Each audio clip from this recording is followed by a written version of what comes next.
News नेत्र, आओ बदले नजरिया।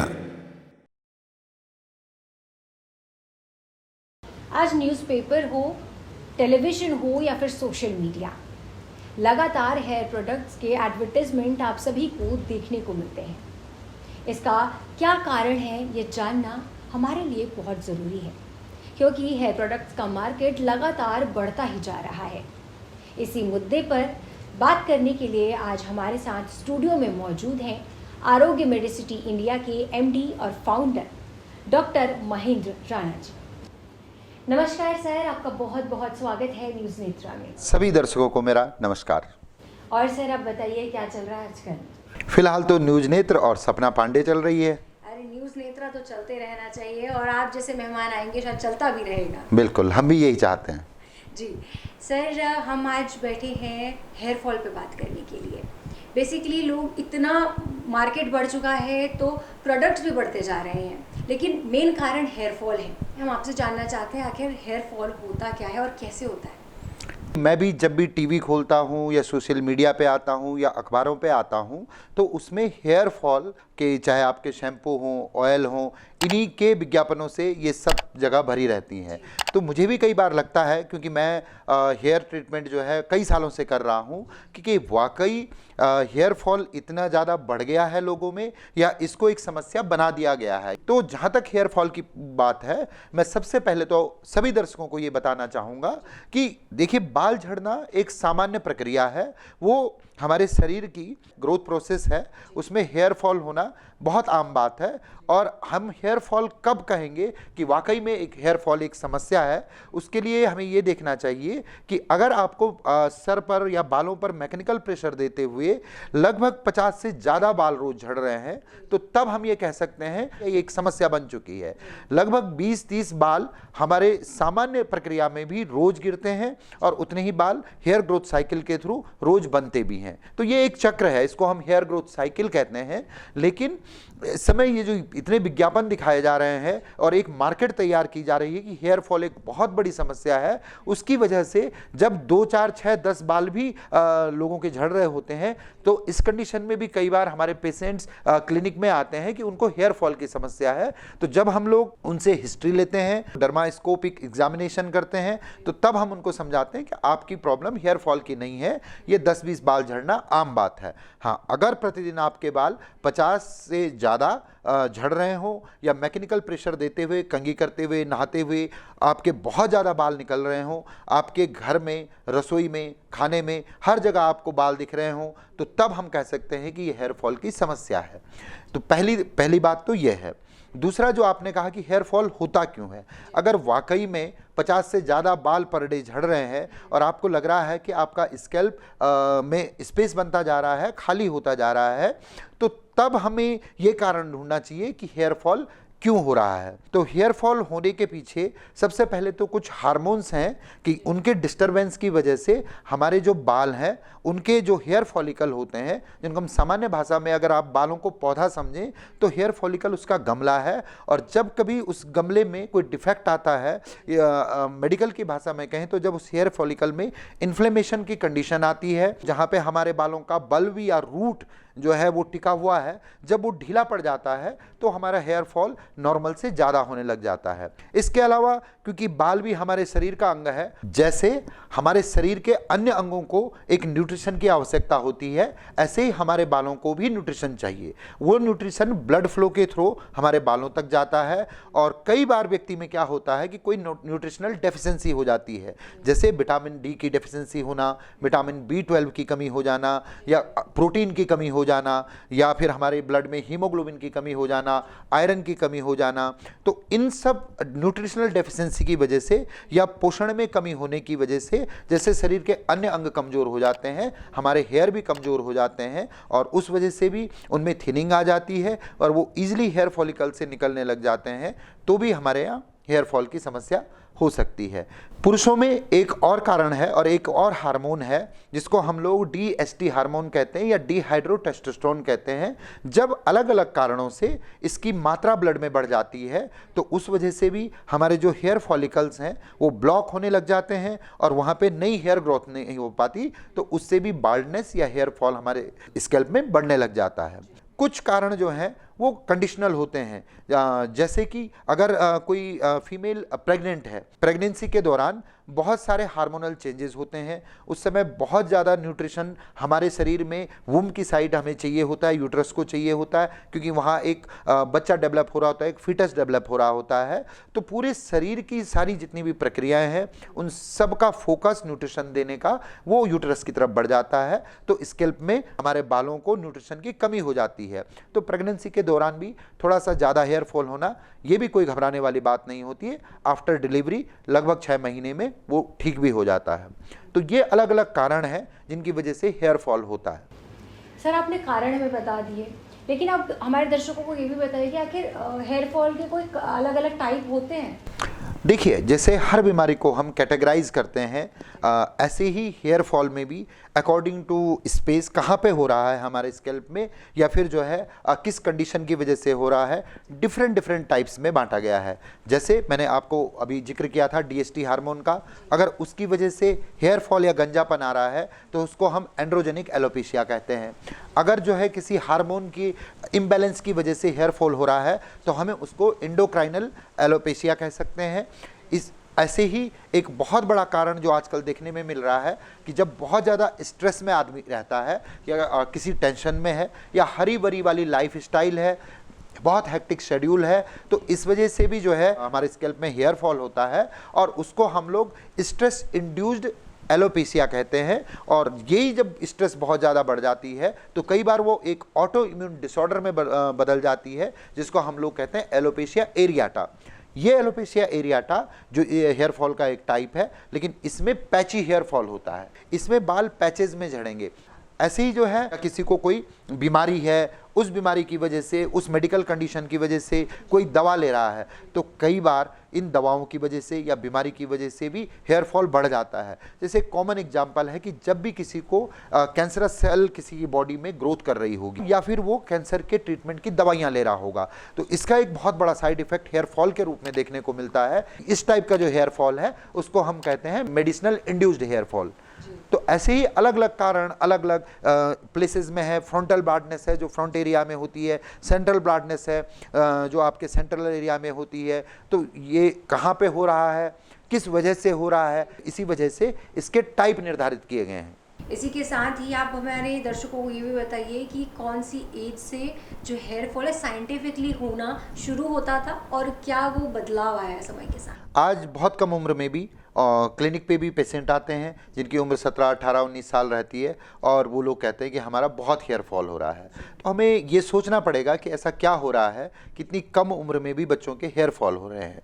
तो मैं एक बार फिर से यही कहूँगा कि जो हमारा हरी वरी और करी वाला जो लाइफ स्टाइल है वो पहले एक उम्र के बाद लोगों की लाइफ में आता था, लेकिन आज टीनेजर बच्चे हैं, उन लोगों की लाइफ में भी सेम सिनेरियो आ गया है।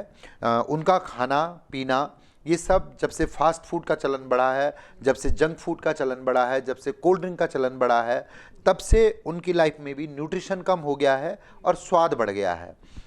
तो इस वजह से एक कारण तो हेयर फॉल का कम उम्र में होने का ये है। दूसरा जो है आजकल के बच्चे बहुत ज़्यादा स्ट्रेस में रह रहे हैं, क्योंकि बहुत कम उम्र के बच्चों में भी ये देखा गया है कि वो लोग अभी से, चाहे आप मोबाइल की वजह से कह लीजिए या टेक्नोलॉजी की वजह से कह लीजिए, अपने ब्रेन को रेस्ट नहीं दे पा रहे हैं। पहले हम लोग एक बैलेंस डाइट लेते थे, हम लोग फ्रूट्स भी खाते थे, हम लोग हरी सब्जियां भी खाते थे, हम लोग रोटी चावल दाल और मिलेट्स का यूज होता था हमारे समाज में, कि जो मोटा अनाज है उसको भी हमारे भोजन में शामिल किया गया था। तो उस समय फाइबर भी मिल रहे हैं, प्रोटीन भी मिल रहा है, माइक्रोन्यूट्रिएंट भी मिल रहे हैं, विटामिन भी मिल रहा है। आज जिस भी पेरेंट्स को देखो उसकी ये शिकायत रहती है कि उनका बच्चा हरी सब्जी नहीं खाता, उनका बच्चा छाछ नहीं पीता, उनका बच्चा दूध नहीं पीता। तो इन सब की वजह से हमारे न्यूट्रिशन कम हो गए हैं, तो कम उम्र के बच्चों में भी हेयर फॉल होने लग गया है। इसी के साथ सर हमारी जनता के बहुत सारे सवाल होते हैं। तो इन्हीं कुछ सवालों को लेकर आज हम भी आए हैं आपके पास। तो उनकी कुछ सवाल हैं जो मैं आपसे पूछना चाहूंगी। बहुत बढ़िया। जनता ही जनार्दन है, जनता ही हमारे लिए जनार्दन भी है। और डॉक्टर्स के लिए भी। बिल्कुल। सर, हमारा पहला सवाल है जो कि जनता आपसे जानना चाहती है, क्या हमारे लिए आयुर्वेद बेहतर ऑप्शन है या हमें एलोपैथी की तरफ जाना चाहिए? देखिए, जहाँ तक हेयर फॉल की बात है, सबसे पहले तो किसी भी व्यक्ति को ये कोशिश करनी चाहिए कि वो खुद से ये जान पाए कि उसके हेयर फॉल का कारण क्या है। जो कारण हम घर में रोक सकते हैं, न्यूट्रिशन वाला जैसे है कि हम अपनी न्यूट्रिशनल डाइट को बढ़ा सकते हैं, है ना। स्ट्रेस लेवल को हम कम करने की कोशिश करें, जिसके लिए योग, ध्यान, प्राणायाम बहुत अच्छा रास्ता है, उससे हमारा हेयर फॉल रुक सकता है। अगर कोई अन्य कारण है जो बिना डॉक्टर के ठीक नहीं हो सकते हैं, तो हमें ये कोशिश करनी चाहिए कि जो भी अच्छा नज़दीकी हेयर एक्सपर्ट डॉक्टर हो, वो आयुर्वेद में भी हो सकता है, वो एलोपैथी में भी हो सकता है, हम एक बार उनकी राय जरूर लें और ये जानने की कोशिश करें कि उनका हेयर फॉल क्या विदाउट मेडिसिन रुक सकता है या फिर उनके लिए मेडिसिन लेना जरूरी है। आयुर्वेद में जो ट्रीटमेंट होता है, हम रूट कॉज को लेके चलते हैं। हम लोग ये देखते हैं कि कहीं इनका वात, पित्त, कफ जो एक बॉडी बैलेंस है वो तो नहीं बिगड़ रखा है। तो हमारे आयुर्वेद में औषधियों को जब दिया जाता है तो वो एक स्थायी इलाज के लिए दिया जाता है। एलोपैथी में कई बार सिम्टोमेटिक ट्रीटमेंट होता है और इसलिए वो मिनॉक्सिडिल का यूज करते हैं लगाने के लिए, ताकि हेयर ग्रोथ जल्दी हो। डीएसटी ब्लॉकर जो है, डीएसटी जो हार्मोन है वो ब्लॉक हो जाए। खाने के लिए फिनेस्ट्राइड का यूज़ करते हैं, लेकिन अनफॉर्चुनेटली इन दोनों ही दवाइयों के बहुत सारे साइड इफ़ेक्ट हैं जो बाद में देखने को मिलते हैं। आयुर्वेद, होम्योपैथी और प्राकृतिक चिकित्सा और साथ में योग, ये एक निरापद चिकित्सा है। इसमें इफ़ेक्ट भले ही देर से होगा, लेकिन साइड इफ़ेक्ट कभी नहीं होगा। इसके अगला सवाल है, क्या जो हेरिडिटरी होता है, हेयर फॉल जो आमतौर पे होता है, तो उसमें क्या उसके चांसेस हैं कि वो कभी ठीक नहीं हो सकता? हेरिडिटरी में ये ध्यान रखने वाली बात है कि मम्मी और पापा दोनों की फैमिली ट्री हमें पता होनी चाहिए कि क्या हमारे कजन्स को, जो हमारी एज के हैं या हमसे कुछ बड़े हैं, क्या हमारे मामा जी लोग, हमारे चाचा जी लोग, इनके हेयर पैटर्न कैसा है। अगर उनसे मैच होता हुआ हेयर पैटर्न हमारा आ रहा है तो ये हेरिडिटरी हेयर पैटर्न है, और अगर इसमें गंजापन आ रहा है तो ये वंशानुगत गंजापन है। अब सबसे महत्वपूर्ण सवाल जो तुमने पूछा था कि क्या हेरिडिटरी बाल्डनेस या हेयर फॉल अगर हम कहें वो ठीक हो सकता है। अगर वो प्राइमरी स्टेज में है, अगर वो गंजापन की कंडीशन में नहीं आया है, केवल हेयर फॉल हो रहा है, तो आप कुछ प्रिकॉशन के साथ उसको बहुत समय तक ठीक कर सकते हैं। लेकिन न साध्य उक्तः सहबीज दोषात, लेकिन जो बीज में दोष है वो साध्य नहीं है, वो याप्य है, यानी उसको मेंटेन करना पड़ेगा तो वो ठीक रहेगा। लेकिन जब आपकी फिर से आप ऐसी कंडीशन में, ऐसी लाइफ स्टाइल में आएंगे कि जहां बालों की केयर कम होगी, तो हेरिडिटरी हेयर फॉल होना बिल्कुल फिर निश्चित है। अगर एक बार हेरिडिटरी बाल्डनेस आ गई है तो वो एक हिसाब से देखें तो ठीक नहीं हो सकती है और ठीक हो भी सकती है। सर, आपके इस जवाब से हमारे दर्शक भी कंफ्यूज हो गए हैं। आखिरकार ये सही होगा या हो सकता है या नहीं हो सकता? जो हेरिडिटरी हेयर फॉल है या हेरिडिटरी बाल्डनेस है वो ठीक नहीं हो सकता है, ये 100% सही है। यानी कि कोई ऐसी दवा नहीं है, कोई ऐसी औषधि नहीं है, कोई ऐसा तेल नहीं है कि जो आपके वंशानुगत हेयर फॉल को ठीक कर सके। लेकिन हेरिडिटरी बाल्डनेस ठीक हो सकती है और उसका फिर दूसरा रास्ता है जो आचार्य सुश्रुत परंपरा का रास्ता है, यानी कि हेयर ट्रांसप्लांट। और हेयर ट्रांसप्लांट के थ्रू आपके बॉडी में कहीं भी अगर बाल बचे हुए हैं, किसी भी पार्ट में है, ज़्यादातर क्योंकि बैक साइड में बाल रहते हैं, इसके अलावा दाढ़ी के बाल भी यूज़ कर सकते हैं, उनको आप उस जगह से हटा करके हेयर ट्रांसप्लांट प्रोसेस में उन जगहों पे लगा सकते हैं, रोपित कर सकते हैं जहां आपका गंजापन हुआ है। तो केवल हेरिडिटरी हेयर फॉल में एक ही सॉल्यूशन होता है कि ट्रांसप्लांट के जरिए वो ठीक हो जाते हैं।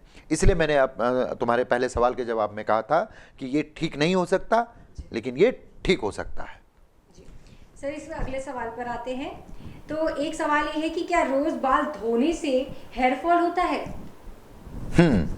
अगर हम बार बार बाल धोएंगे तो हेयर फॉल के चांसेस बढ़ेंगे, लेकिन अगर हम गर्म पानी से बाल धोएंगे, अगर हम लोग सुखोष्ण जल या फिर जो है नॉर्मल पानी से हेयर वॉश कर रहे हैं, तो उसमें क्योंकि हमारे हेयर लगातार एक्सटर्नल फैक्टर के, इन्वायरमेंटल फैक्टर के एक्सपोजर में आते हैं। कुछ ऐसे मौसम होते हैं जैसे जो बरसात का मौसम है या गर्मी का मौसम है, उस समय हमारी स्किन से एक्सेसिव स्वेटिंग होती है और हमारी स्किन में ही ऑयल ग्लैंड भी रहती है जहाँ से तेल निकलता है।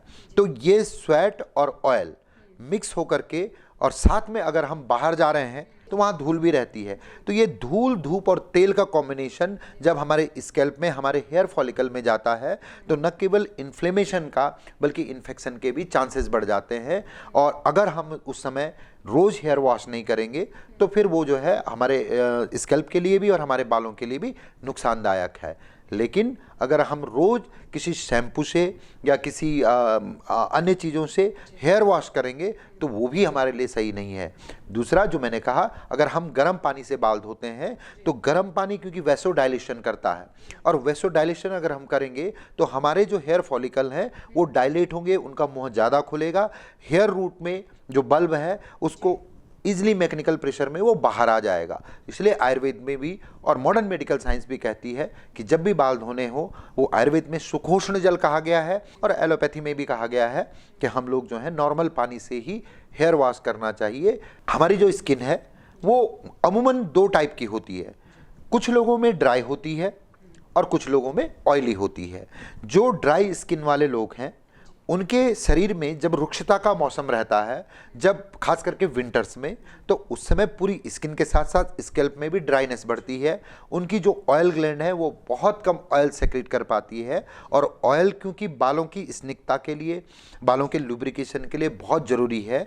तो अगर आपको लग रहा है कि आपके बाल ड्राई हो रहे हैं, आपका स्कैल्प बहुत ड्राई है, तो आप ज़रूर जो अच्छे आयुर्वेदिक तेल हैं लेकिन उसमें फ्रेगरेंस नहीं है, ऐसे तेलों को यूज़ कर सकते हैं। लेकिन अगर आपकी स्किन ऑयली है, ऑलरेडी उसमें खूब एक्सेसिव ऑयल निकलता है ना, तो उन लोगों के सर्दियों में भी, क्योंकि बालों में स्निग्धता रहती है, एक लुब्रिकेशन रहता है, तो बहुत ज़्यादा उनको तेल लगाने की ज़रूरत नहीं होती है। फिर भी क्योंकि हमारे भारत में तेल को एक बहुत श्रेष्ठ माइंड रिलैक्सिंग कहा गया है, और तेल लगाने का सबसे बढ़िया फ़ायदा ये होता है कि एक तो हमें स्कैल्प को मसाज मिलती है। जब हम मसाज करते हैं तो वहाँ पे जो हमारा स्कैल्प है उसकी एक्सरसाइज होती है, और वो एक्सरसाइज होने से वहाँ ब्लड सर्कुलेशन बढ़ता है। तेल के साथ जो मसाज होती है वो बहुत फ़ायदेमंद होती है। लेकिन एक्सेसिव ऑयलिंग कभी नहीं होनी चाहिए, चाहे वो ड्राई स्किन भी है तब भी हमें सप्ताह में 1 से 2 बार तेल लगाना चाहिए। क्या तेल दिन में लगाना चाहिए या रात को लगाना चाहिए? क्योंकि इंडिया में परंपरा है कि ज़्यादातर लोगों को, जब मेरे पास पेशेंट भी आते हैं तो उन्होंने दिन में भी तेल लगाया हुआ है। तो इसमें मैं आयुर्वेद का एक बहुत अच्छा सूत्र बताता हूँ। हमेशा एक सिद्धांत याद रखिए कि धूप, धूल और तेल एक साथ सर में कभी नहीं होने चाहिए। तो आप धूल को नहीं रोक सकते हैं दिन में, धूप को नहीं रोक सकते हैं, तेल को रोक सकते हैं। और रात में धूल भी नहीं होगी, धूप भी नहीं होगी, आप तेल लगाइए। जी सर, अगला सवाल हमारा ये है कि हेयर कलरिंग से हेयर फॉल होता है या नहीं? अब देखिए, हेयर कलर 2 प्रकार के आते हैं जो मार्केट में अवेलेबल हैं। एक है नेचुरल हेयर कलर और दूसरे हैं जो केमिकल बेस्ड हेयर कलर होते हैं, जैसे अमोनिया डाइज होती हैं। हमेशा ये ध्यान रखिए कि जो नेचुरल हेयर कलर होगा, जैसे कि हमारी मेहंदी है, भृंगराज है, रीठा है, रतनजोत है, इनसे मिलकर के जो हर्बल कलर जिनको कह सकते हैं, वो हेयर कलर आपके बालों को कलर तो देंगे लेकिन वो काले कलर नहीं देंगे, वो लगभग ब्राउन रेड या डार्क ब्राउन कह सकते हैं, ऐसा कलर आपको मिलेगा। लेकिन वो कभी आपके बालों को नुकसान नहीं करेंगे। मार्केट में आज जो ज़्यादा हेयर कलर चल रहे हैं जिसमें केमिकल है या अमोनिया है, ऐसे हेयर कलर अपने केमिकल की वजह से हमारे हेयर की जो आउटर लेयर क्यूटिकल जिसको हम कहते हैं वो होती है, उसको डैमेज करता है। और कई बार ये केमिकल हमारे हेयर फॉलिकल को डैमेज कर देते हैं, जिस वजह से हेयर फॉल बहुत ज़्यादा बढ़ जाता है। क्या खाया जाए जिससे कि बालों को न्यूट्रिशन मिले? आपने कई बार न्यूट्रिशन की बात भी की है। आहार संभवम केशम, केशम आहार निश्चितः। हमारा आयुर्वेद ये कहता है कि आहार से ही केस का जो है आकार निर्भर करता है, क्योंकि बालों का जो स्ट्रक्चर है वो प्रोटीन का बना हुआ है।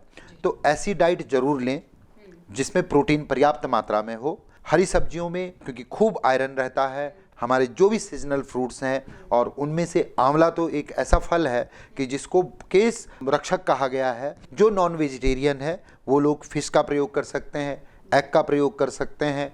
ड्राई फ्रूट्स बहुत इंपॉर्टेंट हैं सर्दियों में, उनका प्रयोग करिए, जिससे कि हमारे शरीर के साथ साथ बालों को भी न्यूट्रिशन मिले।